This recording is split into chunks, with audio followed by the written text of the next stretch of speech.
la RTI et la SICOJI vous offrent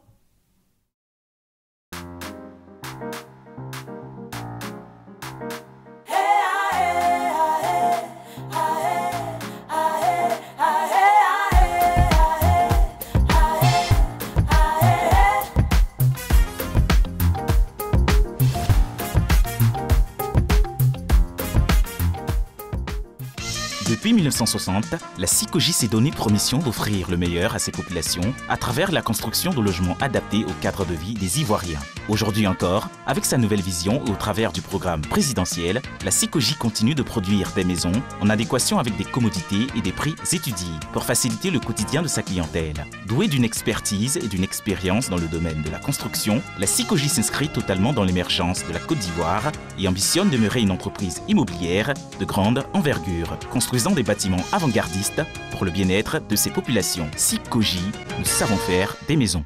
Quelle journée de travail! Waouh! Bonsoir et bienvenue. Vous êtes à Essentiellement Femmes, c'est une nouvelle tribune d'expression féminine où nous parlerons de nos problématiques, de nos joies, de nos peines évidemment. L'objectif principal c'est de casser les préjugés qu'ont les hommes sur les femmes principalement.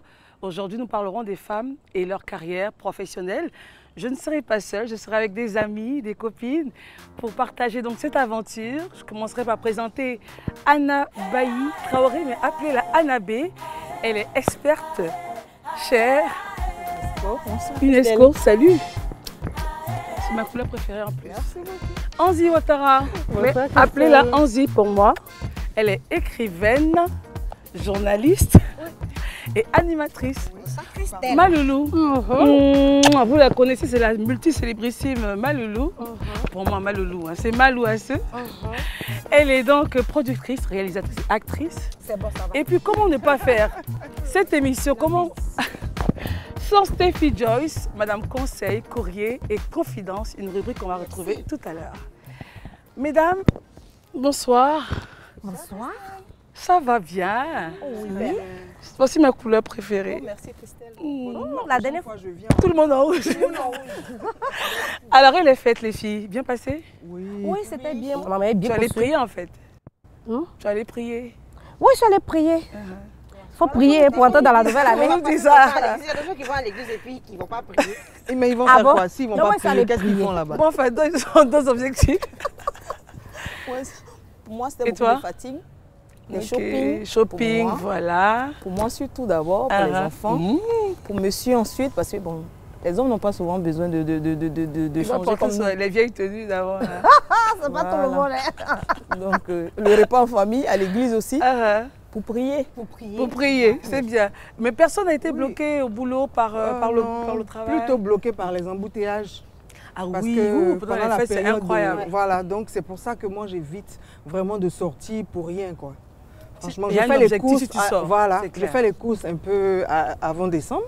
Et là, comme ça, j'ai tout sur place. Et puis bon, j'essaie de canaliser mes sorties parce que vraiment, avec les fêtes, on ne circule pas facilement. Ouais, Stéphie, elle est casanière, de toute façon. Tu as vu, non? Elle ne sort pas. J'aime pas sortir même pendant les fêtes parce que c'est vraiment Oui, c'est embêtant. difficile. Oui, ceux qui n'ont pas l'habitude de sortir sortent les jours de fête. Donc ça fait qu'il y a beaucoup de monde. Il y a du monde en même temps et puis tout le monde s'énerve, s'irrite, les embouteillages. Mais le mois de décembre est fait hein. pour ça. Il vaut mieux attendre le mois de janvier pour faire les la mauvaise. Sérieux. Pour profiter des réductions. On casse les 100% prix pratiquement, carrément. 50% D'accord. tranquille. Alors les Non, c'est filles, pas qu'on casse les prix, on donne maintenant les vrais prix. les filles, s'il vous plaît, laissons les prix. D'accord. On va passer la parole à Anna pour son édito. Je rappelle le thème de cette émission. Si vous venez à peine de nous prendre en marche, merci de votre fidélité à RTI 1.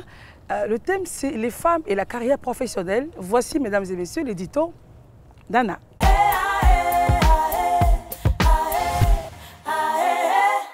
Je vais commencer à dire que la notion de carrière professionnelle ramène à l'ensemble des étapes choisies ou subies qu'une personne connaît tout au long de sa vie professionnelle.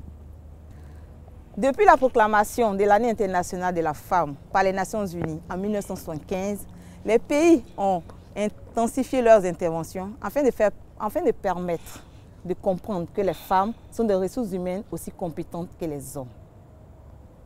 Notre pays, la Côte d'Ivoire, en a fait de même. Les réformes garantissent aujourd'hui à tous, hommes et femmes, un accès équitable à l'emploi. Malgré ces dispositions, les femmes sont encore sous-représentées dans les postes de décision et dans les effectifs des salariés du secteur formel.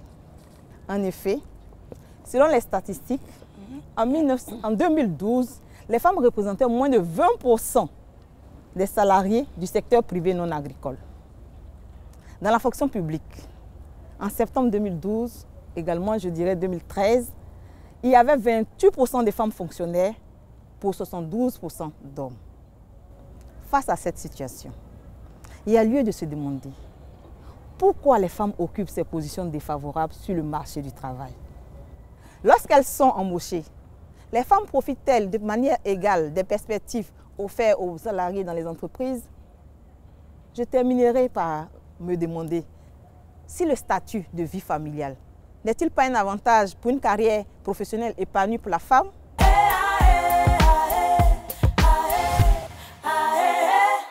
C'était les tutos d'Anna.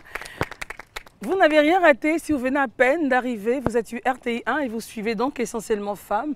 Mesdames, pour nous accompagner aujourd'hui, un monsieur, maire de sa commune depuis 2001, passe président et même président fondateur du Rotary, monsieur Daopolin.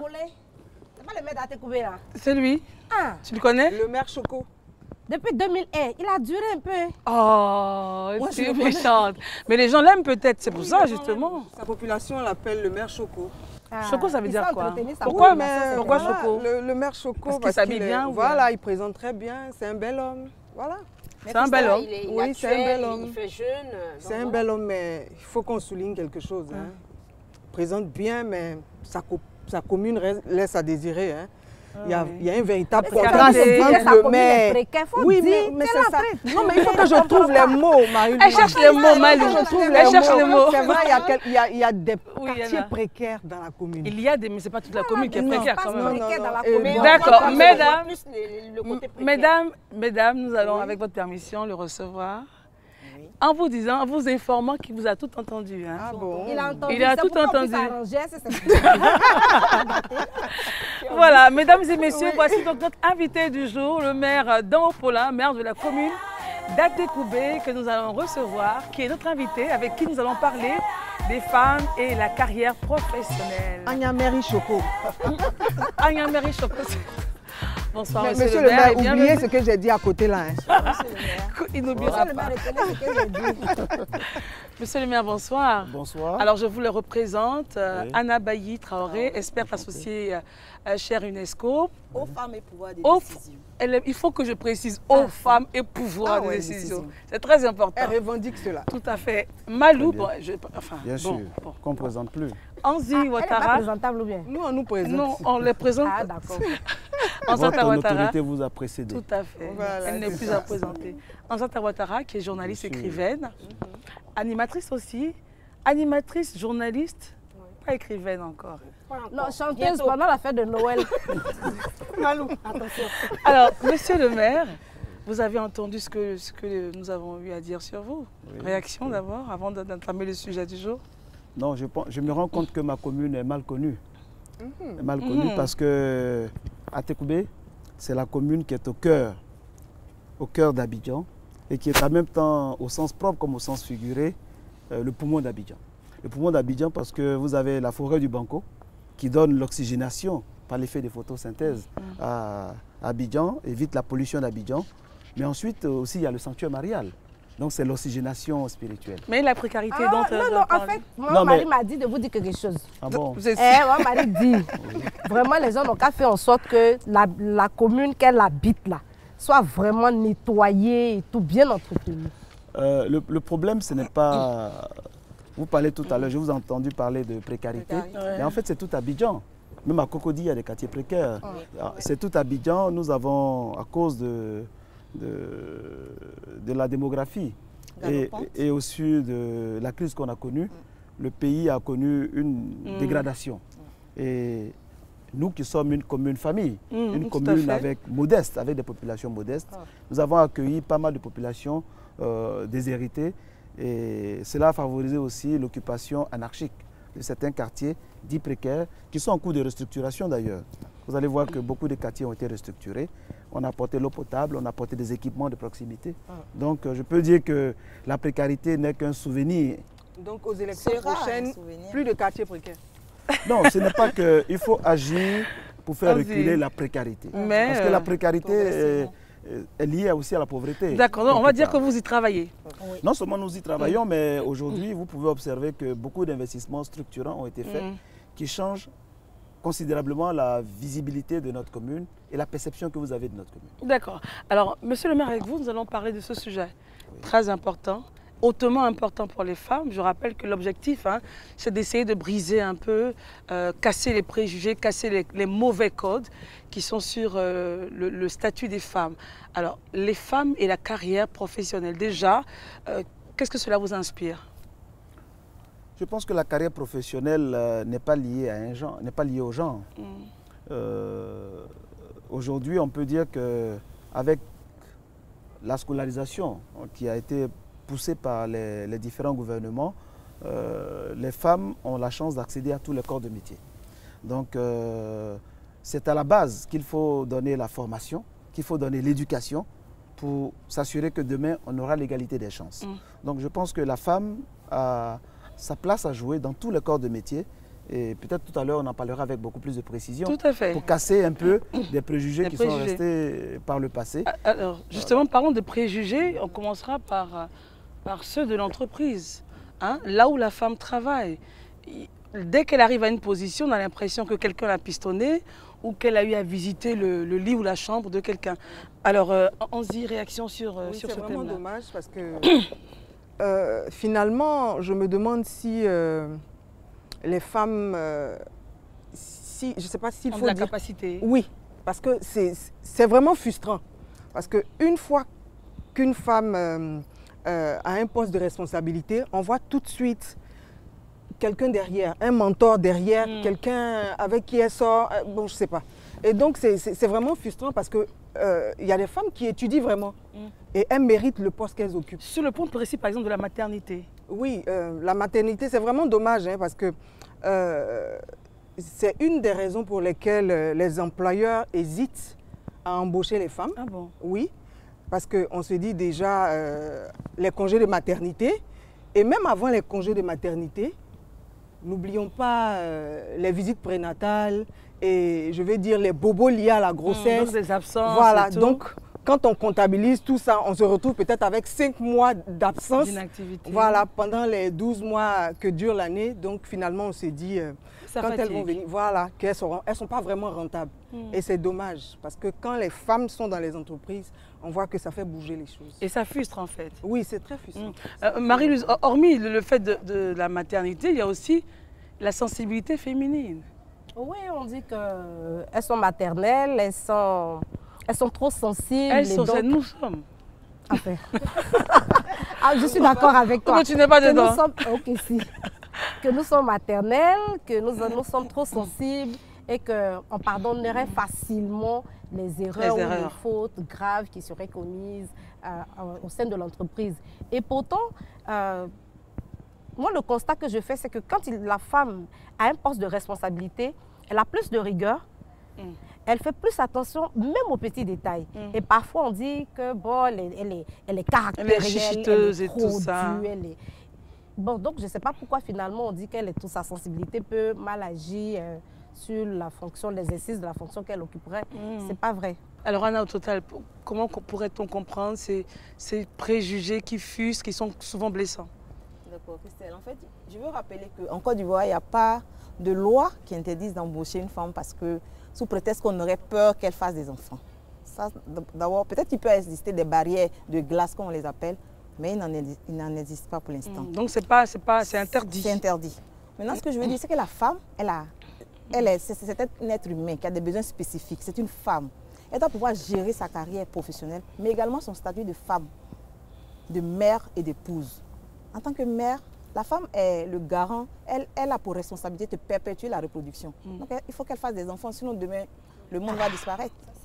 Donc on ne peut pas lui reprocher de tomber enceinte. De tomber enceinte. Donc, si elle doit faire des enfants, il faut bien qu'elle ait ses menstrues. C'est un cycle menstruel. C'est ce qui permet à la femme... bien dit ça. C'est naturel, il faut juste planifier les naissances et puis voilà. Et puis, la femme gère sa carrière. Donc, je veux dire que la femme, qu'elle ait ses menstrues, qu'elle soit enceinte, cela ne constitue pas un frein à sa compétence, à sa performance en entreprise. En Côte d'Ivoire, on a 3 mois de congé de maternité. Les femmes arrivent à gérer cela. Alors, mesdames, que nous soyons ministres, députés, présidentes ou je ne sais quoi autre, en tout cas ayant atteint les sommets de la société, on a toutes besoin de secrets pour tenir nos maisons et nos foyers. Et justement, comment dire non à son homme sans le frustrer quand on a eu une journée épuisante? On est passé à côté d'une promotion, par exemple, des réunions à n'en point finir, des missions, enfin bref, et vous rentrez le soir, monsieur a son besoin. Comment dire non?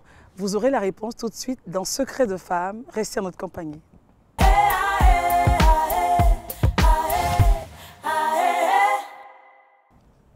Vous êtes une femme, comme moi. Vous ambitionnez de devenir peut-être chef d'entreprise. Vous êtes déjà. Ou bien vous êtes chef d'entreprise, vous occupez une autre responsabilité, vous avez beaucoup d'employés à gérer, ou vous êtes même une secrétaire de direction qui subit les humeurs du patron et tout. Vous êtes fatigué, vous rentrez à la maison. Il y a un devoir à la maison, il ne faut pas l'oublier. Mais en même temps, ce n'est pas tous les jours aussi qu'on est disposé. Mais comment faire? Il faut savoir respecter son homme, il faut savoir respecter son foyer, il faut savoir respecter son travail, tout en faisant savoir que ce jour-là, c'est difficile. La difficulté, il faut la partager avec son homme. Justement, il faut emmener l'homme à comprendre votre état d'esprit. Il faut qu'il compartisse à la limite parce que vous avez réussi à lui expliquer dans les détails comment la journée a été difficile. Emmenez-le à être celui-même qui commence à prendre fait et cause pour vous et cherche même à vous masser les pieds, par exemple, vous faites déstresser, vous faites décompresser un peu. C'est important. En ce moment-là, doucement, câlinant, on va dire aujourd'hui, je ne suis pas disposée à répondre aux devoirs conjugales. C'est ça, la câlin, masser tout doucement. C'est ça même qui entraîne ce que tu veux. Dans tous les cas, on est un témoin. Alors, monsieur le maire, elle a essayé. Après avoir essayé tout ça, il y a un peu frustré quand on dit non, on n'est pas disposé. Je pense que la question est mal posée. Parce que vous avez tout expliqué vous-même. Quand vous revenez d'une journée assez dure, après avoir vécu plusieurs épreuves, le discours et la communication amènent l'adhésion.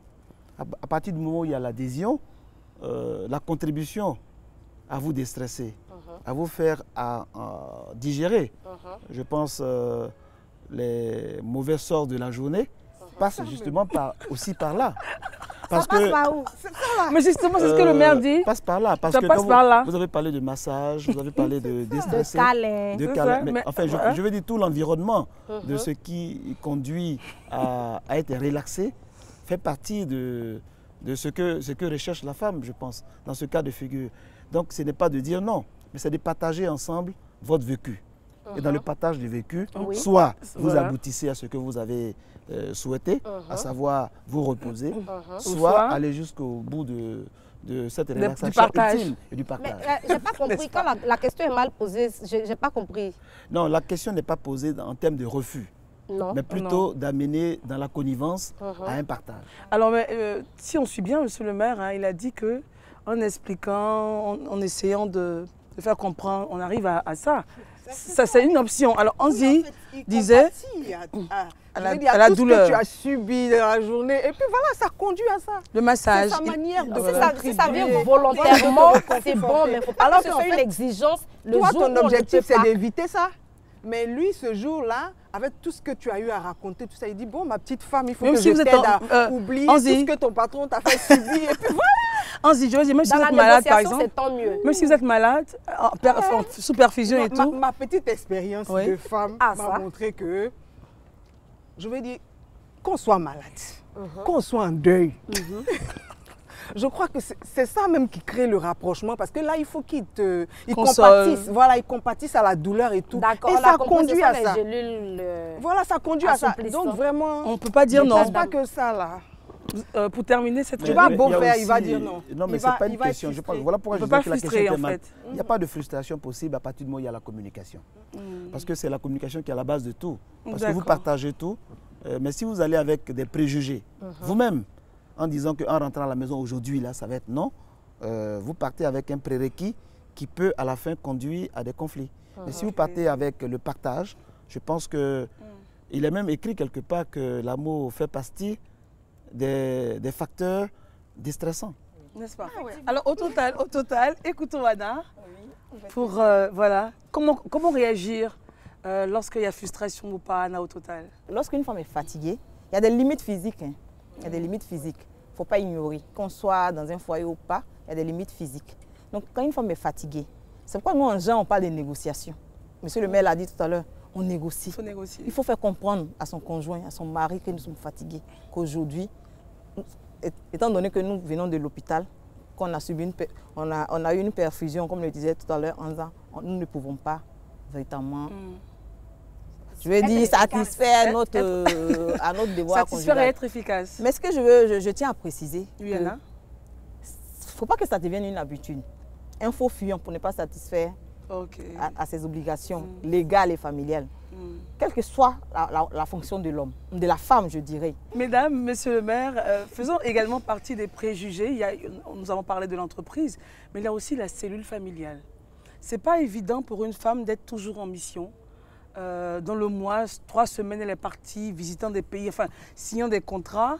Son frère, son oncle, son parent ou son beau, enfin, quelqu'un dira à son mari, mais attends, mais c'est pas possible, la dame, elle est tout le temps partie. C'est quoi ça? Il faut qu'elle fasse un choix. C'est une réalité. Non, je pense que de ce point de vue, le métier dépend aussi de l'homme. Parce que tout cela fait partie d'une négociation et fait partie d'un partage. Comment ça dépend initial. Oui, ça dépend pas de l'homme systématiquement, je veux dire de l'homme sait, en épousant la dame qu'elle avait ce profil de carrière et donc il a adhéré à cela. Donc s'il n'a pas adhéré, il y a un problème. Il y a un problème. Il faut qu'il adhère au début, au départ et puis après... mais tout cela fait partie du vécu du couple. Parce que de la même manière que l'homme peut être amené à avoir une promotion qui l'amène à voyager, à avoir beaucoup de missions, de la même manière, la femme aussi peut avoir ce type de profil. Tout est une question de confiance, de partage et de vision commune dans le couple. De confiance, hein? De confiance. Parce que si vous ne vivez pas dans la confiance, que la suspicion prédomine, vous ne pouvez pas prospérer. Parce que tout à l'heure, quelqu'un disait que derrière une promotion féminine, il y a des préjugés qui voient déjà des pistons. J'ai entendu ça tout à l'heure. Oui, c'est mais non, on ne peut pas préjuger. Ça existe en fait. Ça fait partie des tabous qu'il faut casser. Voilà. Parce qu'aujourd'hui, il y a des professions qui se féminisent. On se rend compte que dans la magistrature, dans un certain nombre de corps de métier, beaucoup de femmes occupent ces fonctions. Alors si elles occupent ces fonctions, c'est qu'elles ont travaillé, c'est qu'elles ont l'expertise. Et nous nous rendons compte aujourd'hui avec nos filles et avec nos sœurs que beaucoup ont le niveau largement supérieur pour occuper des grandes fonctions. Donc si elles occupent des fonctions qui les amènent par leur fonction à voyager, à être tout le temps partie, l'homme doit l'intégrer aussi dans son approche familiale, quitte à l'accompagner quand c'est nécessaire, si elle est chef d'entreprise, quitte à comprendre que ces missions rentrent parfaitement dans l'épanouissement de leur cadre familial. Mais ça fait partie, tout cela fait partie de choses qu'il faut négocier, qu'il faut échanger, qu'il faut partager. Il faut être en confiance. Il faut être en confiance. Alors Stéphie. Oui, Christelle. Oui, la famille, la belle famille. En général, les beaux-parents disent quoi? Mais tu devrais prendre plutôt une femme qui peut s'occuper de toi, de tes qui enfants. peut être à la maison, qui peut... Tandis que toi, tu sors aller chercher de l'argent, mais c'est le contraire. Tu veux que ta femme te commande ou quoi? Donc ça crée des tensions. Et l'homme, vous savez, les hommes, ils sont un peu orgueilleux. Hein? Non. Là, je pense qu'il y a un problème par rapport à son analyse. Son analyse suppose que la belle famille vive avec le couple. Mais on en Afrique, ils sont souvent informés, ils sont informés de tout. Non, je pense que peut-être dans nos cours communes, la femme n'a pas ce type de profil. Mais une femme qui vit avec son mari complètement dans un quartier résidentiel, La belle famille ne peut pas. Vous ne pensez pas qu'il y a des visites, enfin, si, il y a des visites, voilà. Inopinées, mais ce n'est pas des contrôles. Je pense qu'il faut quand même limiter les choses. Vous partez avec des préjugés qui sont la belle famille aujourd'hui. Il faut casser les préjugés. C'est l'objectif de votre émission. Tout à fait. Donc il faut amener la belle famille à comprendre qu'une fois que la femme est mariée, c'est elle son époux. Ah ça ça c'est vraiment quelque chose qu'il faut cacher. C'est pas le cas. Non, mais il appartient aussi au couple à prendre leurs responsabilités parce que vous ne vous mariez pas pour vos parents. Vous ne vous mariez pas pour... Et nous, en tant que mère, nous sommes bien placés pour le rappeler à chaque fois, à l'occasion de la célébration, qu'à partir du moment où ils se sont mariés, ils sont majeurs. À la limite, ils choisissent des témoins. Mais on ne peut pas alors projeter sur cette famille-là les beaux-parents, c'est pas possible. Mais en Afrique, c'est ce qui se passe. Mais là, c'est le vécu, en fait. C'est le vécu dans nos cours communes, je vous dis. C'est pas dans nos cours communes. Non, monsieur le maire, pas forcément dans les cours communes. Oui, c'est la femme est tout le temps partie, ça pose effectivement des problèmes. Forcément, la belle famille la prend. Et des fois, les parents ou les amis cherchent même une deuxième femme pour le monsieur. Si la femme n'est jamais là, ça pose un problème. Mais c'est d'ailleurs pour ça, à l'époque, je pense qu'on a eu dire que, par exemple, les femmes des ministres n'avaient pas le droit de travailler. Elles avaient une indemnisation. Est-ce que ça continue? Non. Aujourd'hui, attendez, vous voyez bien qu'il y a des femmes, des épouses de ministres qui travaillent. Vous voyez bien sûr. Attends, mais elles font des affaires ou elles travaillent? Non, mais attention, elles peuvent travailler, mais vous savez qu'il faut éviter les conflits d'intérêts. Voilà, c'est ça. C'est pour cela qu'il faut éviter les conflits d'intérêts. En dehors de cela, mais ce sont des femmes qui sont amenées à exercer. Si elles sont médecins, elles sont médecins. Donc les choses si elles sont notaires, elles sont notaires. Les choses évoluent. Donc et on avance. Alors, ok, Anna. Alors, tout à l'heure, quand j'écoute monsieur le maire, je suis vraiment ravie. Parce que monsieur le maire est dans la révélation. Il est dans la révélation, parce que c'est ça. On a une vision évoluée, voilà, de ce qu'on veut. Si il y a 20 ans, il y a 30 ans, nos mères étaient amenées à rester à la maison parce que ne travaillant pas. Aujourd'hui, la femme, c'est une femme active. Tout à fait. La femme active, elle est obligée de sortir, souvent de s'absenter. Mais je pense que tout est une question de négociation. Monsieur la preuve, nous sommes là. Oui, c'est une question de vécu. Donc, je pense qu'en principe, on doit pouvoir casser. Les beaux-parents, Dieu merci, moi, je ne suis pas concernée. Même les parents. D'accord, mesdames. Essayons de... Reste un peu à la maison. On va donner des exemples, mais ça se fait. D'accord, ça se dit, c'est vrai, reste un peu à la maison, sort trop, c'est pas possible. Alors, nous continuons, nous progressons de notre parcours. C'est essentiellement femmes. Et tout de suite, nous allons voir un peu, avec Ansata Ouattara, la vie de la presse sur notre sujet. Voici pour vous la presse, les femmes dans la presse. C'est parti.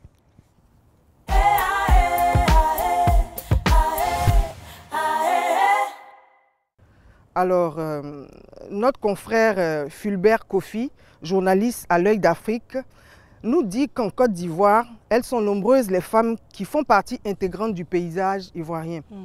Elles rivalisent d'ardeur et d'audace et tiennent la dragée haute aux hommes, à qui elles n'ont rien à envier et imposent respect et admiration. À travers leur histoire et leurs expériences, le journaliste nous fait découvrir, à la faveur de la Journée mondiale de la femme, qui a eu lieu le 8 mars dernier, les femmes qui comptent en Côte d'Ivoire. Et ces femmes-là, c'est quelques femmes que nous avons citées. C'est Mariam Dao Gabala, qui est très connue.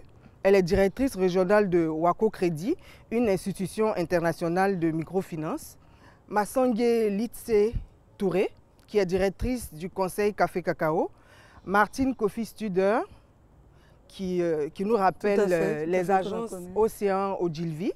Et puis Yao Efrazi, de la chaire UNESCO. Et toutes ces grandes dames sont à saluer. Il faut le reconnaître, elles sont vraiment à saluer, surtout celles qui arrivent à gérer famille et carrière. Parce qu'il faut le dire, ce n'est pas du tout évident de concilier les deux. Voilà, je suis allée consulter un autre article qui n'est pas mal du tout. Et lui aussi, l'article est paru le 8 mars 2013 sur le site internet qu'on appelle Atlantico. Il s'intitule « Amour, carrière et famille ». Et qu'est-ce qu'on dit dedans? Oui, on nous dit dans cet article que les femmes ont-elles vraiment réussi à tout avoir en même temps?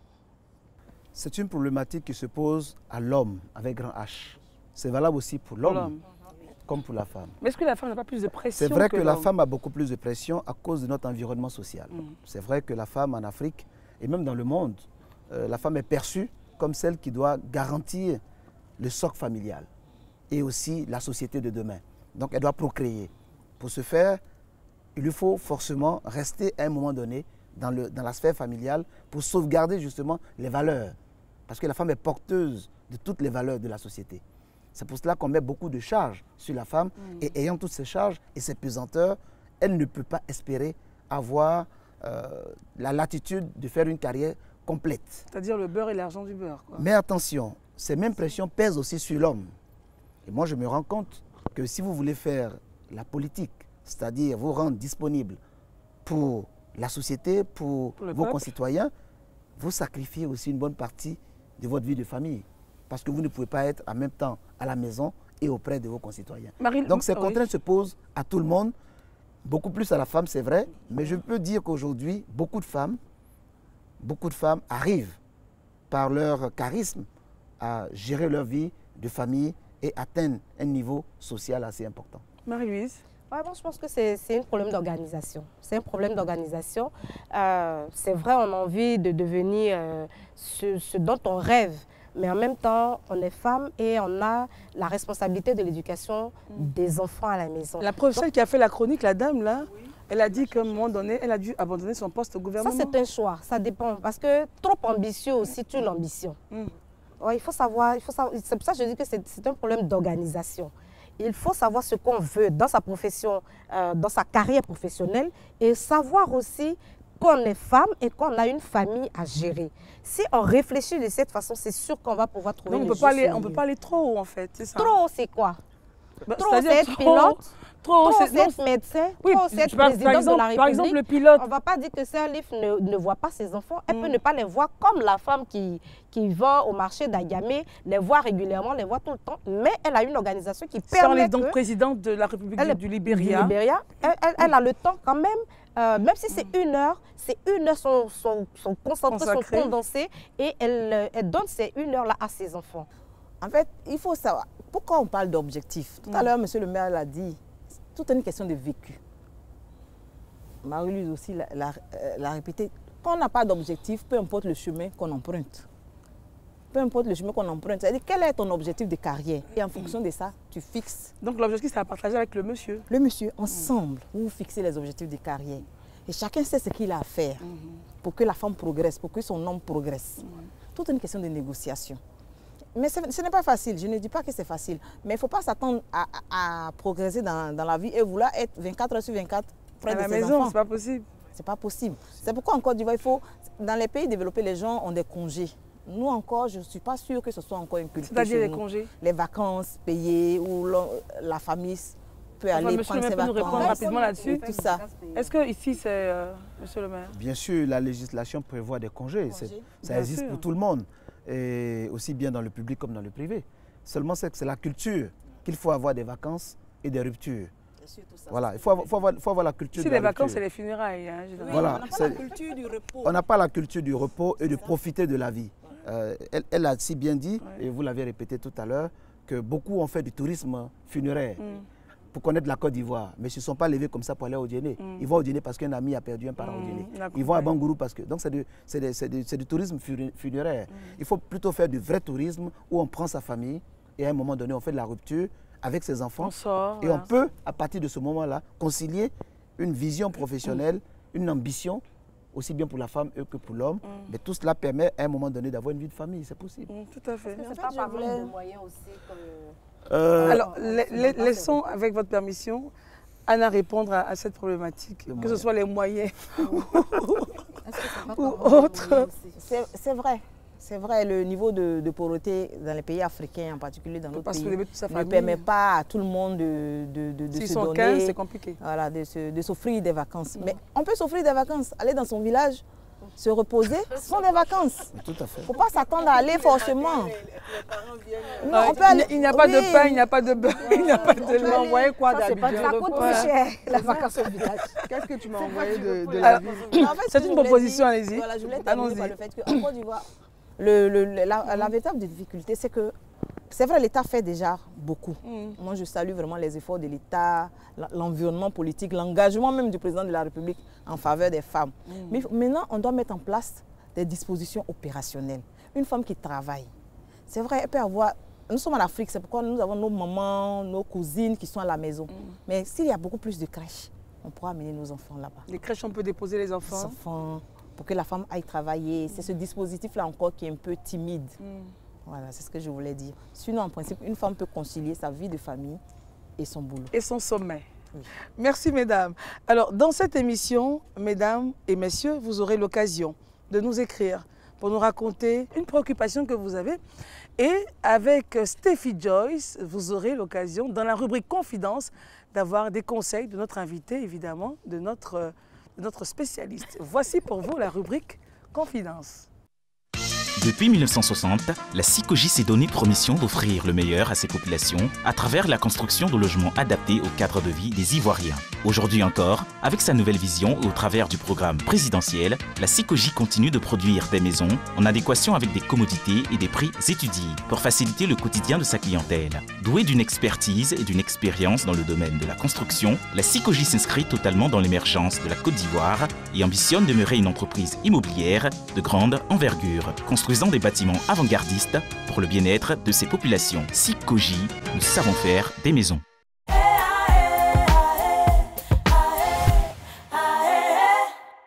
Voilà Christelle, alors pour aujourd'hui, un sujet assez particulier qui m'a un peu révoltée, mais je pense qu'on doit donner des conseils à notre sœur, elle en a bien besoin.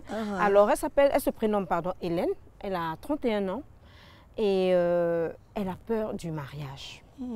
Voilà. Les femmes en général rêvent d'avoir la robe blanche, machin, l'alliance. Mais ce n'est pas le cas de notre sœur qui estime que se mettre dans une relation amoureuse, une relation maritale, ce serait à la limite un suicide. Alors, elle a quelqu'un qu'elle fréquente qui veut l'épouser, mais notre sœur nous dit qu'elle ne peut pas parce qu'elle a vu ses parents se déchirer à la maison, c'était pas facile et tout. Et elle a grandi avec. Aujourd'hui, elle est libre, elle est indépendante, elle travaille, mais elle se voit mal vivre au quotidien avec un homme. Donc, elle voudrait proposer à l'homme qu'elle aime, parce qu'elle dit qu'elle l'aime très fort, mais elle voudrait lui proposer de faire maison à part, chacun son côté, chacun chez soi. Et puis de temps en temps, on se retrouve pour vivre le couple. C'est ce que notre sœur nous dit. Alors, elle dit même comment convaincre monsieur. C'est la question qu'elle pose. Oui, c'est attendez que... Alors moi, j'aimerais déjà avoir l'avis de notre invité qui est un homme. Est-ce qu'il serait prêt à accepter que sa femme, bon, il est déjà marié, que sa fille, oui, que sa fille prenne ce genre de décision, vivre de son côté, monsieur de son côté, alors qu'ils sont mariés légalement. Peu importe où l'autre est marié. Ils sont mariés légalement. Le monsieur veut l'épouser légalement, en fait. Mais il veut maison à part, mais elle veut qu'ils vivent séparément, chacun chez soi. Après le mariage. Après le mariage, voilà. Mais donc, en ce moment, ce n'est plus le mariage. Parce que la loi chez nous dit que le domicile est choisi d'un commun accord. Et en cas de désaccord, le domicile est fixé par le juge en tenant compte de l'intérêt de la famille. Voilà. Donc, à partir de ce moment-là, la loi règle. Là, je pense qu'il y avait une nouvelle disposition de la loi. La loi règle le problème. Si elle décide de se marier, il faut qu'elle respecte au moins le minimum du mariage, c'est la vie en couple. Mais elle a expliqué un peu. Mais à partir du moment où elle a vécu des traumatismes par le passé, il faut qu'elle se dise qu'elle doit dépasser ces traumatismes. La vie est ainsi faite.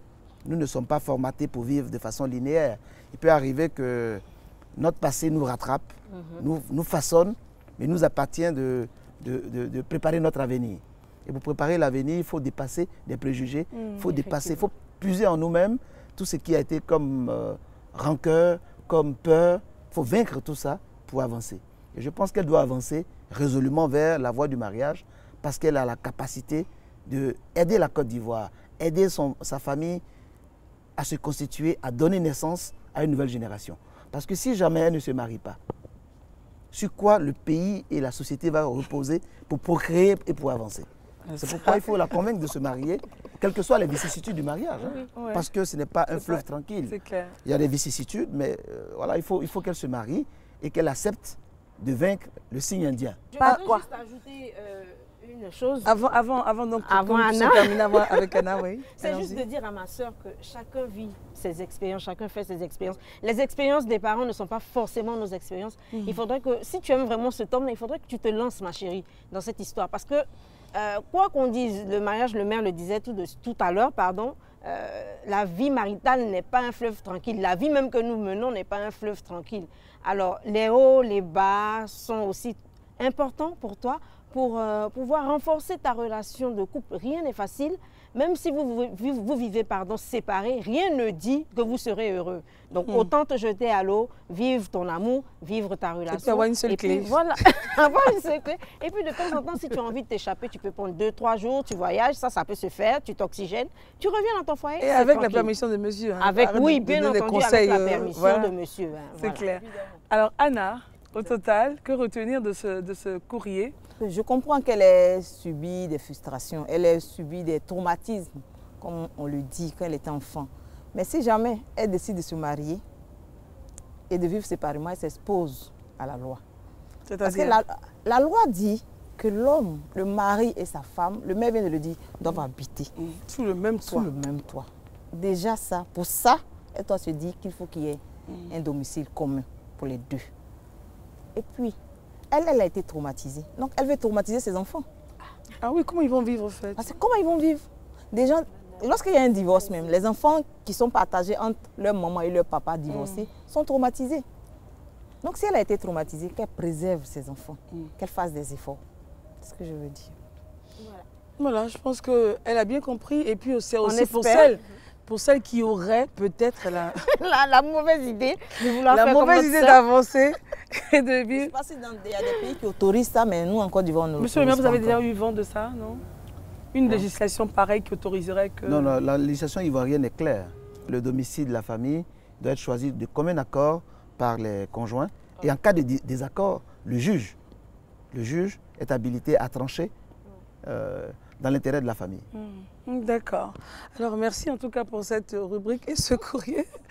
Stéphie, qui attend vos courriers. Hein? Oui, j'attends. Et on se fera un plaisir de les lire à chaque fois et de donner l'avis en tout cas. On va essayer d'apporter nos différentes solutions. Je vous propose maintenant de suivre cette rubrique, La femme dans tous ses états. Allons à la découverte d'une success woman qui a su allier vie professionnelle et vie de famille. Regardez le parcours, suivons du moins le parcours de Sandrine Roland.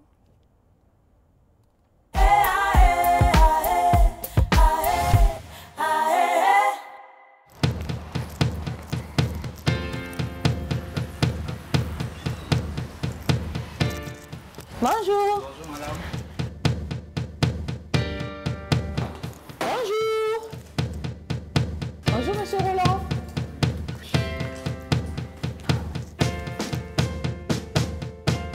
Présentez-vous et parlez-nous de votre parcours. Je suis Sandrine Roland, je suis directeur associé du groupe Alpha Omega Service. J'ai eu un parcours dans les agences de communication à des postes de direction. Et enfin, j'ai créé mon agence qui s'appelle Intuition. Selon vous, qu'est-ce qui freine le cheminement de carrière des femmes? Bon, je ne dirais pas tellement freiner, mais je dirais plus ce qui empêche les femmes d'atteindre leur plein potentiel, c'est les limites qu'elles se fixent à elles-mêmes. Que peuvent faire les femmes pour contrer les barrières auxquelles elles font face? Ça va peut-être vous paraître paradoxal, mais pour moi, les femmes doivent d'abord mettre en avant leurs différences. Et enfin, la femme, et ça je pense que tous les hommes aussi en conviendront, est multitâche. La femme est polyvalente, la femme est multidimensionnelle. Que peut faire l'entourage pour faciliter la progression de la carrière des femmes? À mon avis, il faut que les communautés déjà comprennent que les femmes ont un rythme. Il faut intégrer la parentalité, casser un peu les schémas rigides. Et c'est ce que les pays comme la Suède, les États-Unis, le Canada font, même l'Afrique du Sud. Quels conseils peut-on donner aux femmes de sorte à pouvoir les aider à mieux concilier vie professionnelle et vie personnelle? Je pense qu'il faut déjà apprendre à faire un peu la part des choses. Il faut savoir gérer son temps. N'ayez pas peur. Les choses peuvent vous paraître insurmontables, difficiles, compliquées, mais vous avez les capacités. Surtout si vous avez une aspiration, c'est que vous êtes la bonne personne. Concentrez-vous sur l'objectif. Je pense que vous y arriverez. Voilà, c'était donc la femme dans tous ses états avec Sandrine Roland. Elle a dit une chose assez intéressante, monsieur le maire. Faudrait surtout pas que les femmes aient peur. Elles peuvent tout faire. Il suffit simplement de pouvoir gérer son temps, comme vous l'aviez dit tout à l'heure. Mais c'est valable. Je pense que l'homme, pour réussir dans la vie, doit se fixer des objectifs et tenir ses objectifs. Ouais. L'homme avec grand H, hein, parce que moi je ne parle pas de femmes et d'hommes, parce que là c'est l'homme qui doit tenir ses objectifs. Ce qui est valable pour l'homme, garçon, est aussi valable pour la femme, beaucoup plus pour la femme, qui a des lourdeurs et des pesanteurs dont on a parlé tout à l'heure. Donc je pense qu'elle a totalement raison. La preuve, c'est qu'elle a réussi. Elle a réussi, donc on peut réussir, hein. Oui, bien sûr. C'est une question d'organisation. Avec les maternités et autres. Oui. C'est une question d'organisation. Ouais. Hein. Je crois que, bon, on se fixe des objectifs, mais en même temps, on pense au bien-être de la famille. Je crois que c'est vraiment ça. C'est l'équilibre qu'il faut. Voilà. En fait. Donc, il faut réussir à concilier les deux. Et quand on est bien organisé et que au sein de la famille, on arrive à communiquer avec son homme. Un homme qui il n'y a vous pas appuie. il n'y a pas de raison que les choses ne marchent pas. Mais quand on a envie de faire tout à sa tête et qu'on ne consulte pas souvent monsieur, les frustrations, voilà, et puis tout se gâte. Vous ne durez pas là. Oui, non, ça ne marche pas. Parce qu'il faut tenir compte aussi de son homme. Il faut tout lui dire. C'est clair. C'est très important. Alors Stéphie, sur le sujet, sur madame Sandrine Roland. Tenir compte de son homme, c'est important, comme Ozata l'a dit, parce que l'homme est le soutien de la femme. C'est vrai que derrière un homme, il y a... On ne dit plus derrière, hein, on dit à côté. C'est tout ça, tous ces préjugés là qu'il faut casser. Hein. On ne dit plus derrière, à côté. Voilà, à côté d'un homme, il y a une grande dame. Mais nous devons comprendre aussi qu'il est important qu'on se concentre sur notre vie de famille. Parce que c'est pas parce qu'on a un travail. C'est pas parce qu'on veut être compétitive aussi qu'on doit se dire bon, j'ai la servante à la maison, elle peut tout faire. Là aussi, c'est un danger parce que la servante, c'est une femme aussi. Donc, il faut faire très attention à cela. Oui, il faut faire attention à cela et il faut essayer d'allier. C'est vrai que c'est pas facile, c'est pas du tout aisé, mais il faut, comme Anzata l'a dit, comme Sandrine l'a dit, un sens aigu de l'organisation. Sans organisation, une femme ne peut pas atteindre ses objectifs. Marie-Louise, en fait, sur la rubrique, hein. Répéter tout ce que j'ai dit. Donc tu te tais. Elle est trop intelligente. Oui, je vous avais dit qu'il fallait s'organiser simplement. Voilà. Simplement. Alors donc au total, Anna, conclusion donc de cette thématique. Je tenais vraiment à féliciter Sandrine Roland. C'est une femme vraiment, c'est un exemple. C'est un exemple de femme. Elle a su allier. Hein. Elle a su allier sa carrière professionnelle, sa famille. Elle nous a donné des conseils, mais ce sur quoi je voulais insister, c'est que la femme doit croire en elle. C'est ça le plus important. Parce qu'elle a dit, elle a bien dit dans les mots que c'est les femmes elles-mêmes qui ne... Beaucoup des blocages que je peux qualifier de peut-être inutiles. La femme a peur, il faut oser. La femme a peur. Et puis bon, tout à l'heure, Stéphie a parlé de la bonne à la maison, c'est une femme. Ce sont des préjugés. Quand je dis que c'est une femme. Ou bien c'est pas une femme? Tu es arrivée là. C'est une femme ou pas? C'est une femme. Mais je vais dire l'homme à la maison. Non, je ne suis pas arrivée là-bas. En fait, non, je ne suis pas arrivée là-bas. D'accord, ma chérie. Mais pour revenir à Sandrine Roland, oui, monsieur le maire. Ce que je voulais constater, c'est que la femme a besoin de repères et de modèles réussis. Tout à fait. Et les modèles réussis comme son cas peuvent motiver les femmes à s'engager. Parce qu'elle a parlé d'organisation, elle a parlé de communication, mais elle a parlé surtout aussi de volonté. De volonté. Parce que dans tout ce que nous faisons, s'il n'y a pas de volonté de transcender, on ne peut pas avancer. D'accord. Alors, Anna, on n'a plus besoin de revenir sur vous, puisque sur toi, du moins, c'est bon. Hein. Mais pourquoi je dis tu à tout le monde et à toi, je ne sais pas pourquoi. Non, c'est la baisse là. Ce sont les baisse. Ce sont les présenteurs. Ce sont les présenteurs. Tu vois, ça t'effraie. Non, c'est sûrement le rouge qui me fait des effets. Non, je te promets. Donc la prochaine fois, je viens en rouge. Elle se met en noir. Je viens en rouge. Non, si toi mets en rouge tout ce que tu veux. Alors donc, on a bien compris que l'exemple de Sandrine Roland est un exemple, un modèle pour nous, pour nos femmes. Et c'est un modèle donc qu'il fallait suivre.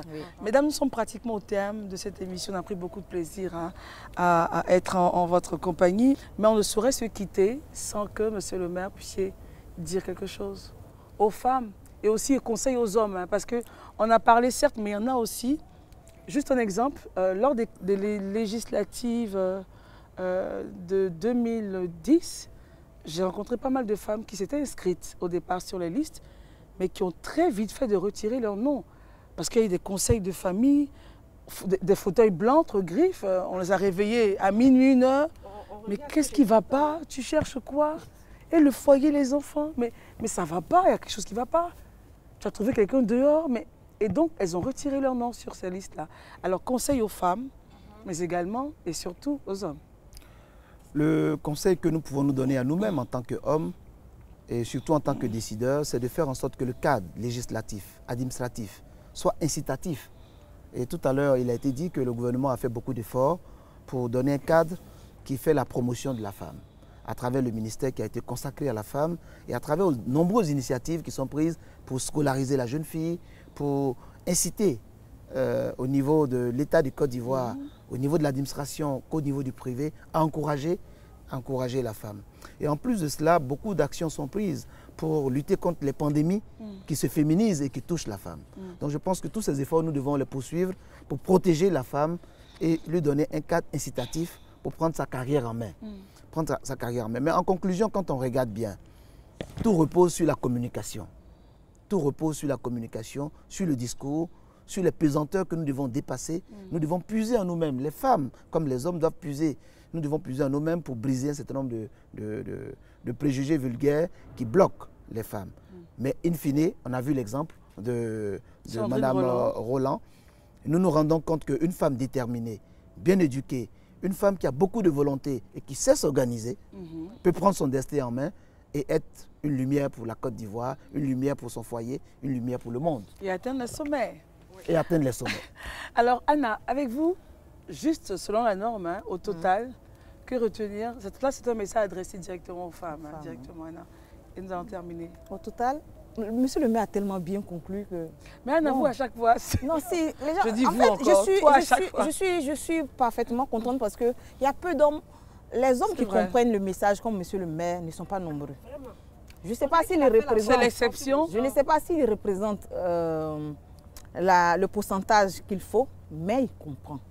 Ce qu'il faut retenir, c'est que la femme, au niveau professionnel, au niveau de sa carrière professionnelle, est encore confrontée, malheureusement de nos jours, à des préjugés, aussi bien en entreprise qu'en famille.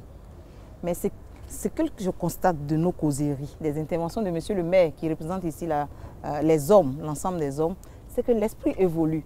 Donc, de ce fait, les femmes peuvent se prendre en main, peuvent concilier leur carrière professionnelle, leur statut de femme, de mère et d'épouse.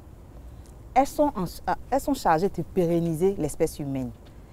Elles doivent garantir la pérennité de l'espèce humaine. Donc pour cela, elles ne doivent pas négliger leur statut de femme et de mère.